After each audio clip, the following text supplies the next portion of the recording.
Cardiovascular system में आज हम न्यू टॉपिक पढ़ेंगे, that is rheumatic heart disease RHD, और साथ में हम रूमेटिक फीवर भी इसी में कवर कर लेंगे, इसको भी क्लियर कर लेंगे।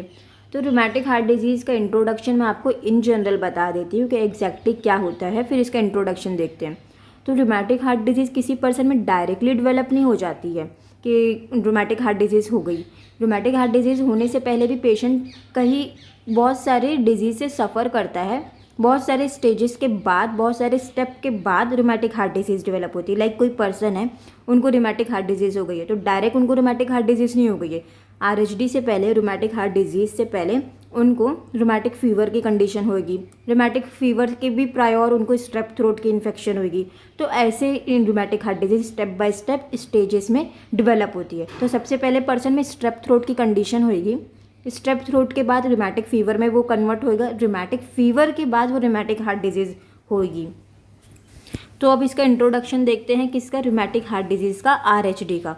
तो ये कैसे होती है, prior to the strep throat infection in the children. मैंने आपको पहले ही बताई हूँ कि ये बच्चों की डिजीज़ है। RHD का ज़्यादा इंसिडेंस चिल्ड्रन में देखा जाता है, बच्चों में देखा जाता है। तो बच्चे में सबसे पहले क्या कंडीशन डेवलप होगी, स्ट्रेप थ्रोट की इन्फेक्शन डेवलप होगी। अब जो थ्रोट इन्फेक्शन है, स्ट्रेप थ्रोट है, वो भी एक बैक्टीरिया की वजह से होता है। जैसे आपने माइक्रोबायोलॉजी में स्टेफाइलोकोकाई, स्ट्रेप्टोकोकाई, नीमोकोकाई, ऐसे सब बैक्टीरिया पढ़े हैं। तो जो स्ट्रेप थ्रोट बच्चे में हो रहा है वो स्ट्रेप्टोकोकस बैक्टीरिया की वजह से हो रहा है, स्ट्रेप्टोकोकाई की वजह से हो रहा है। तो स्ट्रेप्टोकोकाई में भी दो ग्रुप आते हैं, group A and group B. तो जो स्ट्रेप्टोकोकाई कौन सा bacteria, group A haemolytic bacteria. तो ये नाम याद रखना है कि स्ट्रेप्टोकोकाई इन्फेक्शन की वजह से ही स्ट्रेप थ्रोट हो रहा है। और कौन सा streptococci, group A beta haemolytic Streptococcus bacteria की वजह से बच्चे में स्ट्रेप थ्रोट की कंडीशन सबसे पहले डेवलप हुई।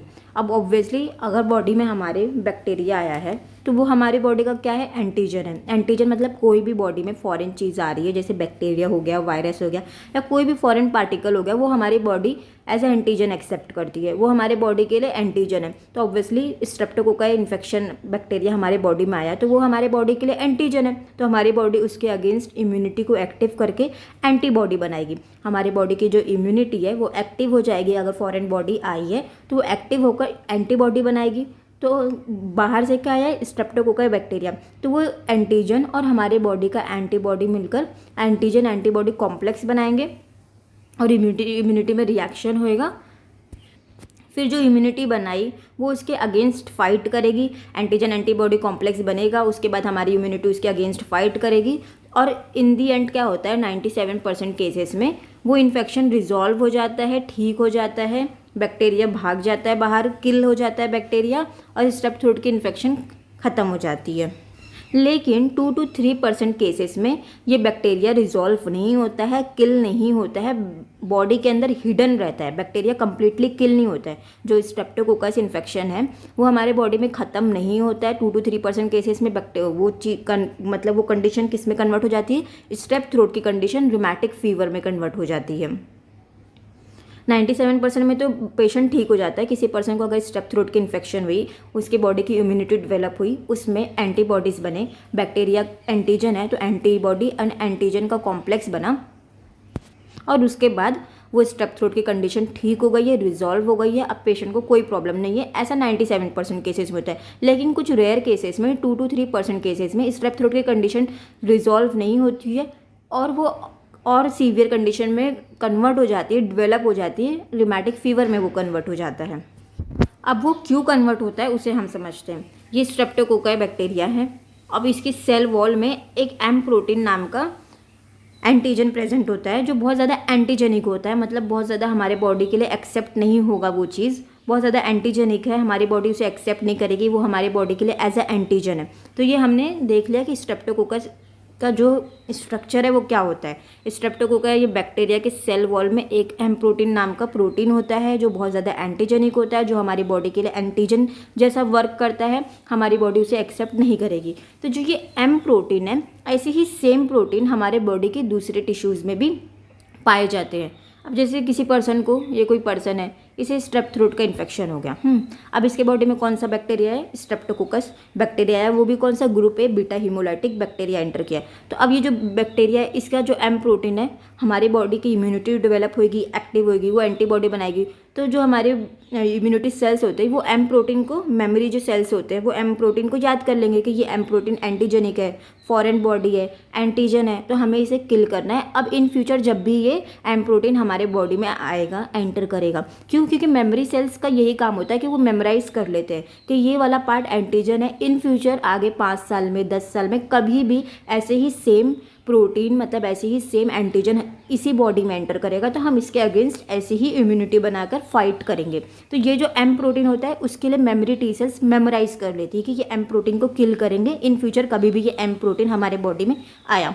तो ऐसे ही सेम जो एम प्रोटीन है जो बहुत ज़्यादा एंटीजेनिक है, बहुत ज़्यादा हमारी बॉडी के लिए एंटीजन जैसा काम करता है, एक्सेप्ट नहीं करेगी हमारी बॉडी, तो हमारे बॉडी के अदर कनेक्टिव टिश्यूज़ में भी पाए जाते हैं, जैसे हार्ट में पाए जाते हैं, जॉइंट में पाए जाते हैं, स्किन में, ब्रेन में, और भी बहुत सारे डिफरेंट टिश्यूज़ हमारे बॉडी के होते हैं, उसमें ये एम प्रोटीन पाए जाते हैं। तो उसकी वजह से क्या करती है बॉडी, उसको रिकॉग्नाइज नहीं कर पाती है कि ये वाला एम प्रोटीन हमारे बॉडी का एम प्रोटीन है या जो बाहर वाला जो हमने एम प्रोटीन को मेमोराइज किया था कि ये वाला एंटीजन होता है, ये बहुत बेकार होता है, इसे हमारी बॉडी एक्सेप्ट नहीं करेगी, तो इसके अगेंस्ट हमको एंटीबॉडी बनाना है और इसे किल करना है। तो वो उसे मेमोराइज कर तो लेते हैं, लेकिन वो बॉडी के और एंटीजन वाले पार्ट को डिफ्रेंशिएट नहीं कर पाते। तो बॉडी में भी यही same antigenic M protein present है, तो उसे भी उस पर अटैक करने लगते हैं, उसके अगेंस्ट भी एंटीबॉडी बनाने लगते हैं, इम्यूनिटी डेवलप करते हैं और हमारे ही बॉडी को किल करने लगते हैं, हमारे बॉडी के सेल्स को डिस्ट्रक्ट करने लगते हैं।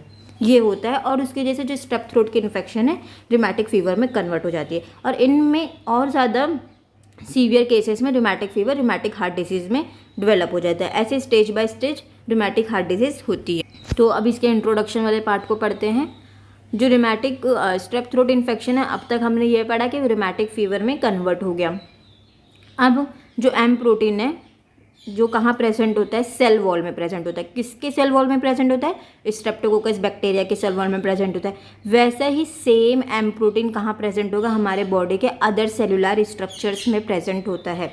अब जो हमारी मेमोरी टी सेल्स हैं, जो हमारी एंटीबॉडी जो इम्यूनिटी वाली सेल्स हैं, उसमें जो मेमोरी टी सेल्स है जो मेमोराइज करती है कि हाँ ये एंटीजन है, अब ये इन फ्यूचर आएगा तो हम इसे किल करेंगे, तो वो अदर एम प्रोटीन को भी किल करने लगती है। जो हमारे बॉडी में डिफरेंट सेलुलर स्ट्रक्चर्स में एम प्रोटीन सेम वैसा ही प्रेजेंट है, उसे भी हमारी मेमोरी टी सेल्स किल करने लगती है, उस पर भी अटैक करने लगती है, उसके अगेंस्ट भी एंटीबॉडी बनाने लगती है और एंटीजन एंटीबॉडी कॉम्प्लेक्स डेवलप करती है और हमारे बॉडी के सेल्स को डिस्ट्रक्ट करती है। कौन कौन से सेल्स को, जैसे हार्ट को, जॉइंट में भी वही एम प्रोटीन प्रेजेंट होता है तो जॉइंट पे भी अटैक करती है, स्किन को भी अटैक करती है, ब्रेन को भी डिस्ट्रक्ट करती है और सबक्यूटेनियस टिश्यू को भी वो अटैक करती है। अब इसका इंसिडेंस देखते हैं। ऐसा मैंने आपको पहले ही बताई कि बच्चों में ज़्यादा देखने वाला प्रॉब्लम है, तो 3 से 15 ईयर्स ऑफ द एज में ये मोस्ट कॉमन है। इसका इंसिडेंस इस एज में ज़्यादा होता है और फीमेल्स में ज़्यादा होता है as compare to the males. जो फीमेल्स चिल्ड्रेन होते हैं उसमें रिमेटिक हार्ट डिजीज़ की कंडीशन हमें ज़्यादा देखने मिलती है as compare to the males. Positive organism कौन है, ये हमने पहले ही इंट्रोडक्शन पार्ट में पढ़ दिया कि स्ट्रेप्टोकोकाई पायोजेंस है, उसमें स्पेशली कौन सा, group A beta haemolytic bacteria. और वो क्या कॉज करेगा, सबसे पहले ये बैक्टीरिया सोर थ्रोट डेवलप करेगा, सोर थ्रोट की कंडीशन करेगा। उसके 2 से 4 वीक के बाद, अप्रॉक्सीमेटली 1 मंथ के बाद वो सोर थ्रोट किस में कन्वर्ट हो जाएगा, रिमेटिक फीवर में कन्वर्ट हो जाएगा और वो रिमेटिक फीवर वापस RHD में, रिमेटिक हार्ट डिजीज़ में डेवलप हो जाएगा। क्लियर कि इसका एक मेन पॉजिटिव ऑर्गेनिज्म वो याद रखना है, वो है streptococci pyogenes group A beta haemolytic bacteria. और फिर इसका सोर थ्रोट से आपको आगे की चीज़ें पूरी क्लियर हो जाएगी। ग्रुप ए स्ट्रेप्टोकोकाई पायोजेंस के भी फर्दर 2 टाइप है। जो हमने बीटा हीमोलाइटिक तो पढ़ा कि बीटा हीमोलाइटिक वाला बैक्टीरिया इसमें इन्फेक्ट करता है, लेकिन इसके फर्दर भी 2 टाइप है, एक अल्फा है एक बीटा है। बीटा हीमोलाइटिक बैक्टीरिया की कैपेसिटी होती है कि वो RBC को अटैक करे और RBC ऑब्वियसली कहाँ प्रेजेंट होता है, ब्लड में प्रेजेंट होता है, रेड ब्लड सेल ब्लड में प्रेजेंट होता है और ब्लड हमारे पूरे बॉडी में रन करता है, फ्लो करता है, सर्कुलेशन में रहता है। तो जब RBC को अटैक करेगा तो ऑब्वियसली पूरे बॉडी को मतलब अटैक कर रहा है, क्योंकि RBC ब्लड के अंदर होता है, ब्लड हमारे पूरे बॉडी में फ्लो करता है, तो पूरे बॉडी में प्रॉब्लम होगी। अगर बीटा हीमोलाइटिक वाला बैक्टीरिया से इन्फेक्शन हुआ है तो इसमें क्या होगा, ऑल ओवर डिस्ट्रक्शन होगा, ओवरऑल डिस्ट्रक्शन होगा। लेकिन अल्फा हीमोलाइटिक जो स्ट्रेप्टोकोकाई पायोजेंस का बैक्टीरिया है वो सिर्फ कंप्लीट डैमेज नहीं करेगा, कंप्लीट डिस्ट्रक्शन नहीं करेगा, कुछ पर्टिकुलर पार्ट में, कुछ पर्टिकुलर लोकेशन में ही अटैक करेगा, वहीं डिस्ट्रक्शन करेगा। तो जैसा मैंने आपको बताई कि ये जो एम प्रोटीन है वो different structures of the body में प्रेजेंट होता है, लाइक हार्ट, स्किन, और कहाँ देखे थे हम, जॉइंट्स, ब्रेन, यहाँ सब प्रेजेंट होता है। तो हम इसमें हार्ट का इन्वॉल्वमेंट देख लेते हैं कि बेसिकली हार्ट में क्या क्या प्रॉब्लम आती है। तो हार्ट का इन्वॉल्वमेंट में सबसे पहले पैनकार्डाइटिस आता है। पैनकार्डाइटिस मतलब एज यू नो हार्ट की 3 कवरिंग होती है, 3 लेयर से कवर होता है हार्ट। सबसे आउटर की कवरिंग को हम क्या कहते हैं, पेरिकार्डियम, उसकी मिडल वाली कवरिंग को हम कहते हैं मायोकार्डियम, और इनर वाली कवरिंग को हम कहते हैं एंडोकार्डियम। तो जब तीनों कवरिंग में इन्फ्लामेशन हो जाए, ये पैनकार्डाइटिस भी 3 वर्ड से बना है, पैन, नेक्स्ट कार्ड, फिर आइटिस। कार्डियो मतलब होता है हार्ट, पैन मतलब कि सब चीज़ का इन्वॉल्वमेंट है, जितने भी लेयर्स है सबका इन्वॉल्वमेंट है। पैन मतलब ये होता है कि हर एक चीज़ का इन्वॉल्वमेंट है। एंड नेक्स्ट वर्ड कार्डियो का मतलब होता है हार्ट, एंड आइटिस सफिक्स का मीनिंग होता है इन्फ्लामेशन। मतलब हार्ट की जितनी भी लेयर है, तीनों layer, that is pericardium, myocardium and endocardium, तीनों लेयर में इन्फ्लामेशन हो गया है और तीनों लेयर का इन्वॉल्वमेंट है, तो पैनकार्डाइटिस की कंडीशन डेवलप होगी। और सेकंड हमारे हार्ट में इन्वॉल्वमेंट क्या है, वॉल्व्स का इन्वॉल्वमेंट होगा। जैसे आप जानते हैं कि हार्ट में भी बहुत सारी वॉल्व होती है, aortic valve, mitral valve, bicuspid valve, tricuspid valve, ऐसे ही उन वॉल्व्स का भी इन्वॉल्वमेंट होगा। तो सबसे पहले हम पैनकार्डाइटिस देख लेते हैं कि हार्ट की जो 3 लेयर है उसमें कौन सी लेयर में क्या हो रहा है। तो सबसे आउटर वाली लेयर क्या है, पेरिकार्डियम। पेरिकार्डियम मतलब आउटर वाली लेयर में पेरिकार्डाइटिस हो गई है, इन्फ्लामेशन हो गया। अब पेरिकार्डियम में भी 2 लेयर होती है फर्दर, आउटर वाली पैराइटल पेरिकार्डियम एंड इनर वाली विसरल पेरिकार्डियम। जैसे ये पेरिकार्डियम की लेयर है, इसकी भी फर्दर 2 लेयर है। आउटर वाला क्या होता है, पैराइटल पेरिकार्डियम, और जो इनर वाली लेयर है वो विसरल पेरिकार्डियम। तो आपने अगर हार्ट का नॉर्मल फिजियोलॉजी और एनाटॉमी पढ़ा होगा तो जो पैराइटल पेरिकार्डियम और विसरल पेरिकार्डियम के अंदर some amount of the fluid present होता है, जो क्या काम करता है, एज अ सर्फेक्टेंट का काम करता है, लुब्रिकेशन का काम करता है। अगर ये फ्लूइड नहीं रहेगा, ये वाली हार्ट में इन्वॉल्वमेंट हो गया, इस वाली लेयर में इन्वॉल्वमेंट हो गया, तो ऑब्वियसली इस फ्लूइड में अफेक्ट करेगा। ये फ्लूइड नहीं रहेगा तो ऑब्वियसली यहाँ लुब्रिकेशन का काम नहीं होएगा, वो एज अ जो फ्लूइड है सर्फेक्टेंट का काम नहीं करेगा, और ये जो हार्ट है, ये जो लेयर है उसमें फ्रिक्शन होएगा। ये 2 लेयर के बीच में क्या होएगा, फ्रिक्शन होएगा। ये 2 लेयर आपस में घिसने लग जाएगी, फ्रिक्शन होने लग जाएगा। कौन सी 2 लेयर, ये पैराइटल पेरिकार्डियम और विसरल पेरिकार्डियम में फ्लूइड को अफेक्ट करेगा। तो फ्लूइड नहीं रहेगा तो ये दोनों लेयर पैराइटल पेरिकार्डियम और विसरल पेरिकार्डियम एक दूसरे से फ्रिक्शन करेंगी, घिसेंगी एक दूसरे से। तो ये इसके फंक्शन से ही इसका इन्वॉल्वमेंट समझ में आता है, क्योंकि parietal pericardium, visceral pericardium lubrication का फंक्शन करता है। तो जब लुब्रिकेशन का फंक्शन है तो लुब्रिकेशन में ही अफेक्ट डालेगा, लुब्रिकेशन ना होकर फ्रिक्शन होगा। तो between the serous fluid is present, तो जब इन दोनों लेयर के बीच में क्या है, एक amount of serous fluid present होता है, और इस कंडीशन में जो फाइब्रस मटेरियल है डिपॉजिट हो जाएगा उस सीरस फ्लूइड में। Some amount of this fibrous material उस सीरस फ्लूइड के जगह पे डिपॉजिट हो जाएगा और कॉज करेगा सीरोफाइब्रिनस पेरिकार्डाइटिस को कॉज करेगा, जिसे हम क्या कहते हैं, ब्रेड एंड बटर पेरिकार्डाइटिस। और उसके जैसे क्या होएगा, पेन होएगा, क्योंकि दोनों लेयर में जो फाइब्रस मटेरियल, ये जैसे पैराइटल पेरिकार्डियम है आउटर वाली, एंड इनर वाली विसरल पेरिकार्डियम। अब इसके अंदर as you know fluid present होता है, तो इस फ्लूइड की जगह क्या आ जाएगा, फाइब्रस मटेरियल का डिपॉजिशन हो जाएगा। और जब ये फ्लूइड और फाइब्रस मटेरियल एक दूसरे से मिल जाएंगे, वो डिपॉजिट हो जाएगा, तो उसे हम क्या कहते हैं, सीरोफाइब्रिनस पेरिकार्डाइटिस, और क्या कहते हैं, ब्रेड एंड बटर पेरिकार्डाइटिस। अब जब ये फ्लूइड नहीं रहेगा तो ऑब्वियसली पेन प्रेजेंट होएगा।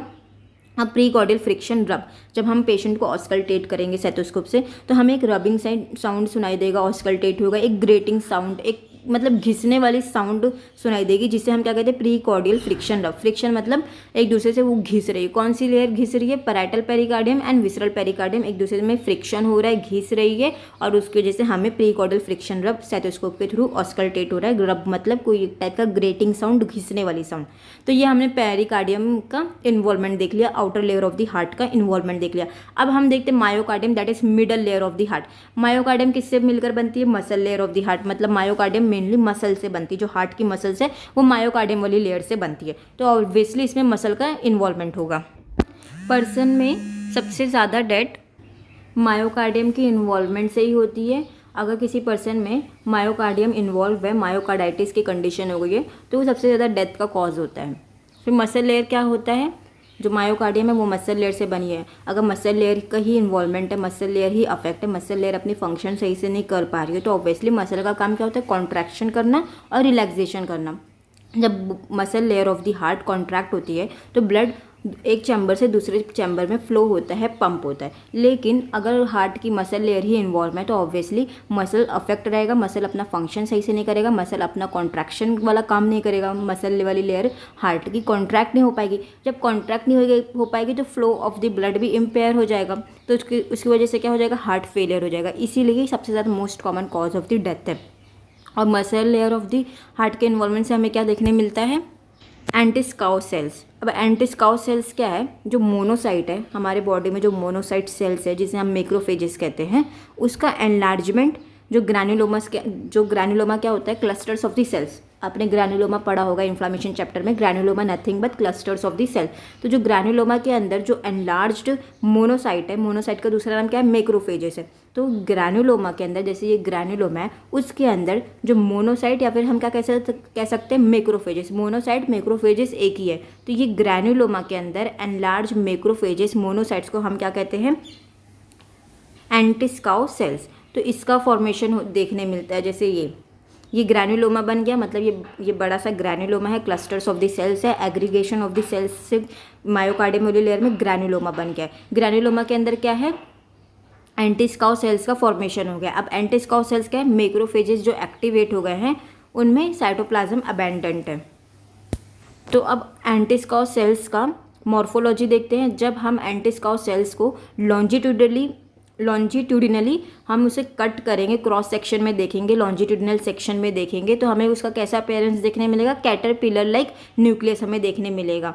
इसका जैसे ये ऐसे कैटरपिलर लाइक जो शेप होता है वैसा हमें लॉन्जिट्यूडिनल सेक्शन में हमें देखने मिलेगा एंटिस्काउ सेल्स। और जब हम इसे क्रॉस सेक्शन में देखेंगे, ऐसे मतलब बीच से हमें इसे सेंटर से कट करेंगे, तो हमें इसका आउल लाइक न्यूक्लिया देखने मिलेगा, जैसे उल्लू की आँख होती है उसके जैसे हमें इसका न्यूक्लियस देखने मिलेगा। तो ये इसके एंटिस्काउ सेल्स की मॉर्फोलॉजी हो गई। कैटरपिलर लाइक अपीयरेंस हमें लॉन्जिट्यूडिनल सेक्शन में कट करने पर मिलेगा, जैसे कैटरपिलर ऐसे लॉन्जिट्यूडिनल होते हैं, लंबे से होते हैं, वैसा वाला अपीयरेंस हमें इसको लॉन्जिट्यूडिनल सेक्शन में कट करने के बाद एंटिस्काउ सेल्स का मॉर्फोलॉजी देखने मिलेगा।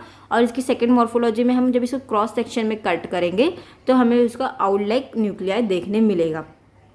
ये तो हमने देख लिया